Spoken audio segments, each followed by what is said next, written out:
kita ingin mengimitate how the brain is being created gitu. Ya, yang adalah sekumpulan neurons yang membentuk jaringan yang luar biasa kaya. Nah, gimana caranya supaya bisa ciptain kayak gini? Suruh aja dia belajar sendiri. Caranya dengan apa? Before everybody else know something, you know it first. Because you read the data and you find the pattern.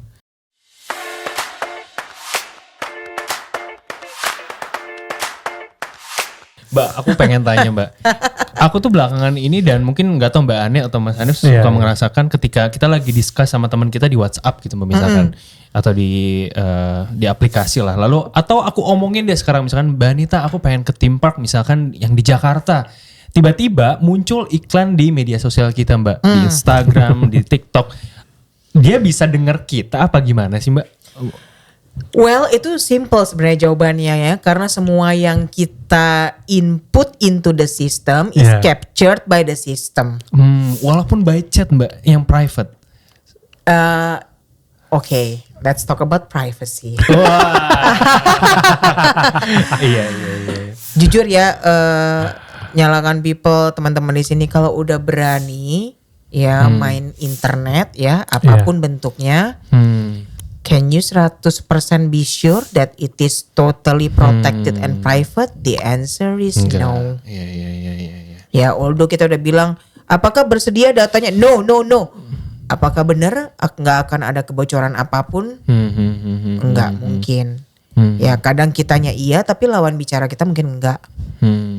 Ya, ini bagi yang sengaja mau privatkan, apalagi yang dengan sengaja ngupload informasinya ke internet, ke sosial media. Isn't it all being captured? Iya. Iya kan? Saya upload nih in my Instagram account misalnya, ya kan? Wah, fotonya foto jalan-jalan terus. Iya, aku lihat. Nanti apa? Iklan yang keluar apa? Ad-nya. Iya, trip kemana? Exactly. Iya. Dia akan mirip-mirip kayak gitu. Dan gak cuma terbatas di Instagram doang. Ingat ya, ini sudah menjadi big data ya. Saya di Google search misalnya ya, saya search apa gitu atau di Google Maps, ntar dia interlink. Ya, cari sepatu pesta wanita gitu, ntar keluarnya di Instagram. Pusing gak lo? Iya. No, it's not even that difficult. Itu mah gak susah. Ya, sama sekali gak susah. Jejak digital udah pasti ada, like it or not ya. Itu menjadi suatu hal yang saya selalu bilangnya sebenarnya saya gak suka ya, publicity. Ya, termasuk sebenarnya podcast gini ya. Saya pernah bilang kan saya tidak suka sebenarnya ya. Kenapa? Karena saya orang yang mengerti ya. Karena saya orang IT, saya mengerti gitu. Gak ada yang namanya 100% privacy atau 100% security. There's no such thing. There are always loopholes gitu, like it or not. Makanya kenapa crime criminals itu kenapa cyber security attacks dan lain sebagainya itu kenapa meningkat?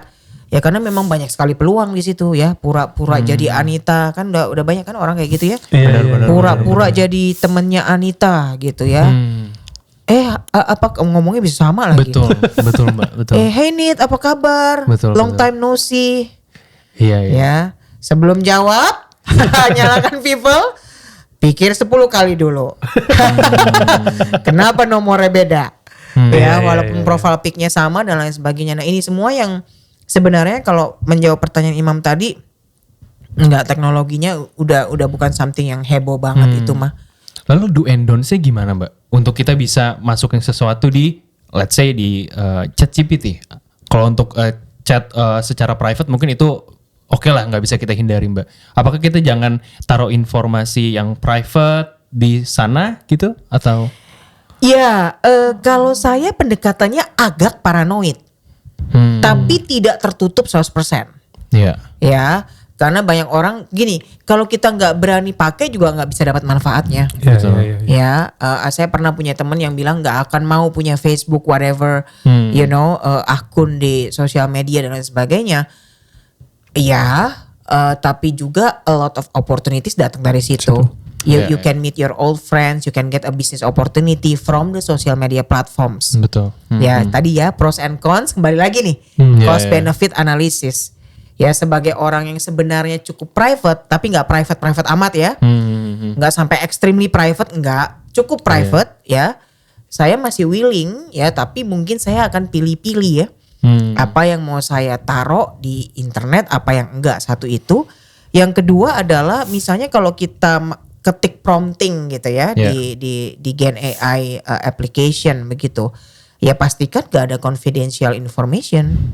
Iya. Ya bisa jadi itu alamat tempat tinggal, ya nomor telepon, nama keluarga, ya nama perusahaan dan lain sebagainya. Pastikan itu sudah di masking.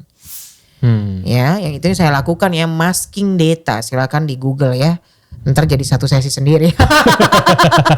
Ya ngomongin data security ya. Iya. Ya itu kita harus masking. Itu setidaknya itu do's-nya adalah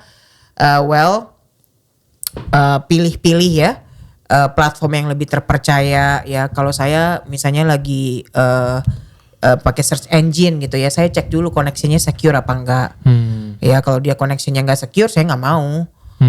Gitu ya, atau pasang misalnya antivirus atau aplikasi yang bisa kasih warning bahwa oh site ini suspicious misalnya. Itu beberapa tindakan-tindakan yang kita bisa lakukan untuk memprotek diri kita sendiri.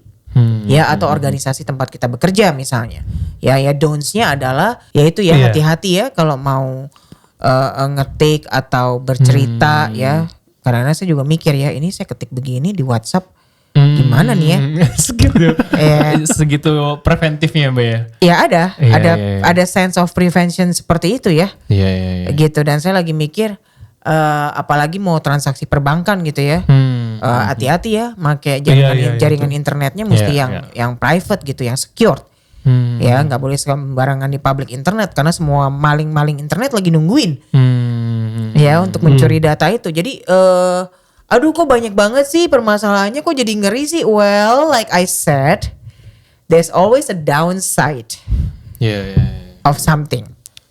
Ya, kita bisa misalnya bisa menempuh jarak yang jauh dengan cepat karena teknologi yang namanya pesawat terbang. Tapi juga pesawat terbang itu emisi CO2-nya termasuk yang paling besar. Ya, so there's a downside kan.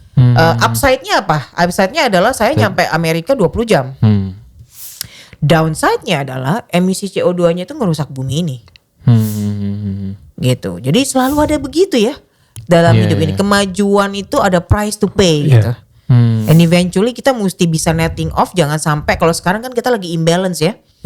Lagi net loss bukan net profit dari segi climate change ya, lingkungan ya, sustainability, dan kita lagi agak minus ya karena kelamaan kita menikmati upside-nya, industrialisasi ya, dan melupakan downside-nya. Gitu, kembali tadi teknologi yang berkelanjutan dan bertanggung jawab. Ya. Nah sebelum ke Mas Hanif, bentar lu Mbak.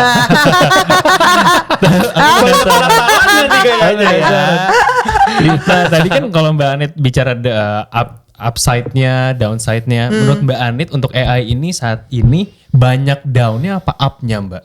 Soalnya aku ingat kata-kata Bill Gates kalau nggak salah, dia tuh menentang banget untuk peluncuran AI semasif ini Mbak di tahun lalu. Untuk saya pribadi, again ya, ini sampai poin ini, ya, karena saya nggak bisa berkomentar sampai poin ini ya. Kalau misalnya 2 minggu lagi bisa jadi berubah loh. Teknologi secepat itu teman-teman, ya, tidak bisa dihentikan. Ya, sampai poin ini saya akan bilang banyak upside, khususnya untuk Gen AI dan juga machine learning, terobosan yang luar biasa.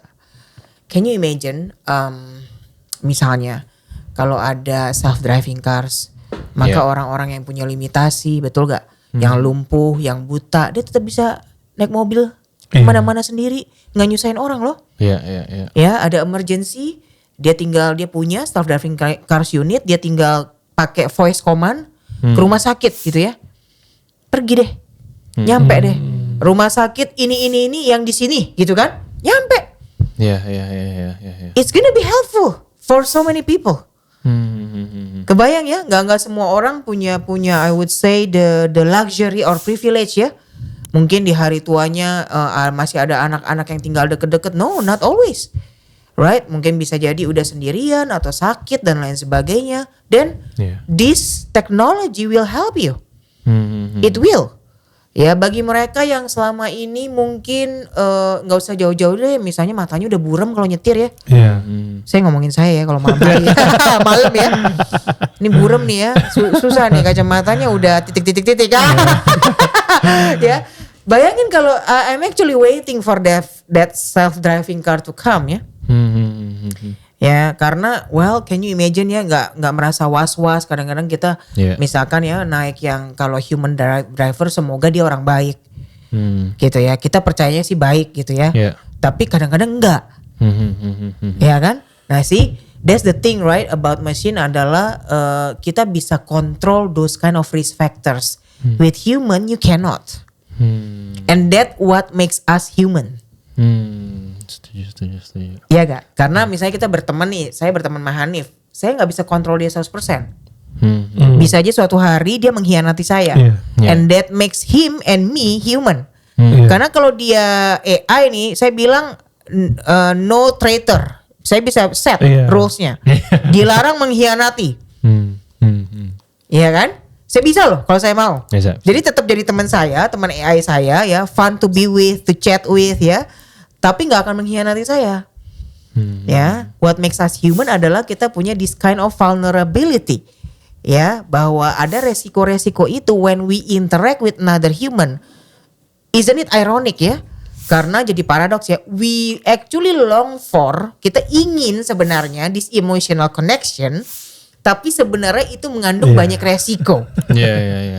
Bahwa kita bisa disakiti, dikhianati, dikecewakan, betul? Ya. Nah, itu yang makes us human. Nah, ini yang sebenarnya tadi the question of humanity, balik lagi ya. Kalau ini hilang, will we still be a holistic human apa enggak? Tidur gak ya malam ini? Kadang-kadang setelah dikeluarin ya, diucapkan ulang ya, balik lagi ke sini kan, denger lagi sendiri, mikir lagi, kan ada neural networks di sini, benar nggak?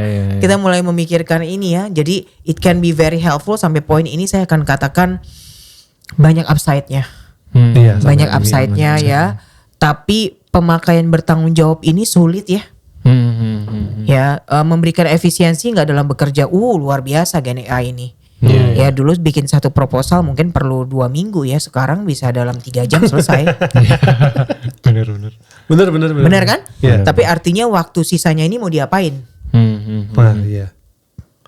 How to make use of this productivity yang kerilis ya, istilahnya tuh release productivity dalam dunia manajemen. Mau diapain? Jadi terlalu cepat gitu Mbak? Enggak, kita jadi semuanya udah beres kan? Lalu sisa waktunya mau diapain? Karenanya nggak menutup kemungkinan nanti in the future udah ada beberapa school of thoughts ya yang mikirin ini. Kita tuh nggak akan kerja lagi 8 jam sehari, 10 jam sehari in the future gitu. Ya, karena ini semua gitu. Ya. Lalu what will we do with those times? Will we play with AI? Will we be in the virtual reality? Ya, with our avatars gitu ya. Seru ya. Apakah kita akan sibuk nanti di dunia virtual? Ya, dan mulai meninggalkan dunia reality. Dan pindah ke virtual reality. Ya, seru nih. Kemungkinannya besar sekali. Aduh ya. Jadi overthinking ya Mam ya. Soal humanity ini. Ini ya, aku jadi ngebayangin imajinasiku kemana-mana gitu loh Mbak. Memang. Kalau ada utopia atau apa distopia segala macam. Keren banget. Banyak manfaatnya gitu ya. Jadi orang bisa kuliah nggak lagi harus duduk di kelas bareng-bareng ya. Benar. Bagusnya adalah you can mau sekolah di mana? Iceland you can. Saya mau ikut universitas yang di Iceland, you can. You don't need to fly there. Dari rumah aja. You can gitu. Dan bukan di kotak laptop itu lagi in the future. It won't be. Mungkin dengan teknologi tadi virtual reality atau augmented reality ya, atau bahkan hologram ya, yang merupakan representasi dari augmented reality. Benar. Gitu ya. Jadi ada di film duluan, like I said. Sudah ada di film. Iya. Nah ini akan seperti ini. Jadi banyak banget possibilitiesnya gitu. Bener. Apalagi kemarin tuh aku ngelihat Disney itu dia ngeluarin semacam VR gitu Mbak. Tapi kita tuh bisa masuk ke dunia Disney-nya dan kita bisa jalan di tempat Mbak. Sorry maksudnya kita kayak treadmill kayak berjalan tapi seolah-olah kita memang di tempat gitu. Jadi kita ya gitu deh kayak jalan gitu. Keren banget. Ya, jadi Keren nanti kalau banget. treadmill nggak boring lagi ya, tinggal pasang aja. VR betul soalnya kita lagi di mana gitu ya. Jadi nggak bosan kan, padahal di atas mesin treadmill. Benar. As if kamu lagi, waduh jalan di Tibet misalnya, bisa pilih, nggak bosan dan seperti seakan-akan ada di dalamnya. Wow, that's ya masuk sedikit ya, yang ke distopia tadi ya. Ya kebayang bahwa kita yang menciptakan kemampuan mimicking kita, saya ulangi ya kalimat saya, kita yang menciptakan kemampuan untuk mimicking kita, yang kita ciptakan ini yang bisa mimicking kita punya computing power di atas kita. Nah ini ngomongin computing juga, ini ya kemampuan komputasi ini juga serem juga sebenarnya. Serem ya, di atas kita. Kenapa? Bayangin dia nggak pernah capek, 24/7 kita harus tidur. Ya kita kadang-kadang bisa lemes, sakit dan lain sebagainya, ini enggak. Ya. Dan apalagi kebayang ya computing power ini dia bisa ngitung dengan super cepat gitu. Kita kalah dari dia, tapi kita yang ciptain dia. Kita yang ciptain dia ya. Dan use case positifnya akan banyak banget ya, termasuk machine learning itu kan sampai nantinya dokter juga akan pakai. Udah mulai banyak yang mengembangkan ya. Surgery ya, karena dokter tuh bayangin ya kalau harus operasi, 10 orang sehari capeknya kayak apa? Ya nanti dia tinggal merentah si tangan itunya ya, bukan bionik itu. Bionik kan campuran ya. Ini tangan mesin, ya, tangan mesinnya itu bawa dan dia nggak pernah capek dan presisinya tinggi. Nggak akan ketinggalan gunting misalnya. Ketinggalan dalam perut ya. Itu terjadi kan karena kita ngantuk ya, atau kita udah lagi ya, mungkin namanya juga dokter juga manusia ya. Mungkin dia lagi ada masalah atau apa gitu ya. Tapi si mesin-mesin ini nggak akan, karena dia di prosedurnya udah ada. Terakhir cek ada gunting ketinggalan nggak gitu kan? Dia nggak bisa miss itu. Itu part of the rules. Ya, sehingga dia akan screening sekali lagi, masih ada benda asing nggak? Jika ada tarik keluar. Gitu, dan itu menjadi sebuah prosedur yang presisinya atau akurasinya tinggi. Ya, nah distopianya ya itu tadi ya, ketika kemampuan computing power itu sangat tinggi dan humanity itu dipertanyakan ya, dan apakah mereka akan balik overcome kita? Ups. Udah ada di film-film ya? Udah Mbak. Udah ada di film-film ya. Semoga enggak. Tapi it's our decision, how far do we wanna go?